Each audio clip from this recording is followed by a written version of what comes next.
Nah, permasalahannya adalah di Indonesia ini sekarang the freedom of thinkingnya aja kita nggak dikasih.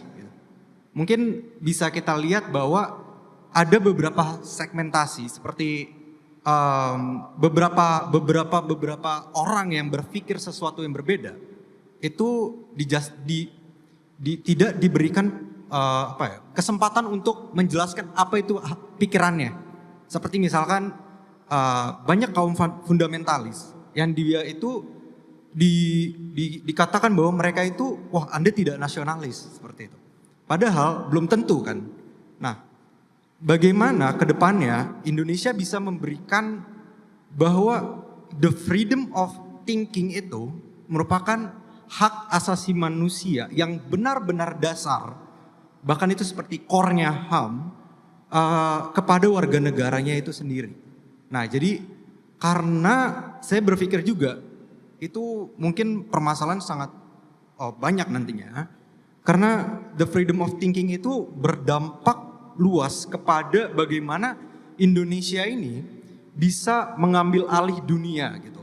Karena bayangin aja bahwa kalau misalkan di Amerika, Elon Musk, dia bilang 2029 mau ke Mars gitu kan. Tapi sedangkan di Indonesia, kita yang hasil risetnya rendah, kita masih memikirkan bagaimana memindahkan ibu kota negara, seperti itu. Jadi itu mungkin salah satu turunan dari bagaimana the freedom of thinking di Indonesia itu dibatasi. Nah, kedepannya itu apa sih yang harus dilakukan untuk gimana caranya the freedom of thinking ini itu bisa diberikan diberikan kesempatan untuk mereka meluapkan meluapkan pendapatnya seperti itu. Terima kasih.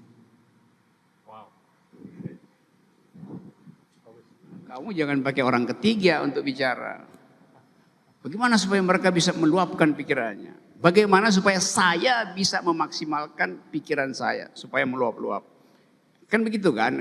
Jangan bilang mereka-mereka itu. Oke ya. Saya ngerti itu sebagai bukan sekedar kegelisahan, tetapi determinasi yang tertahan. Kan ini determinasi dari human rights, artinya orang disebut orang, karena itu disebut manusia itu adalah animal rasional. Rational animal. Binatang yang rasional itu. Bukan binatang, kita spesies kita, bukan spesies, genus kita adalah binatang. Tapi spesies kita adalah berpikir. Dalam taksonomi biasa disebut genus proximum differentia specifica. Genus proximum kita, genus artinya proksi yang paling dekat dengan genus kita adalah binatang. Gitu. Kita lebih dekat dengan binatang dan lebih jauh dari tumbuhan, lebih jauh dari batu. Kan begitu kan?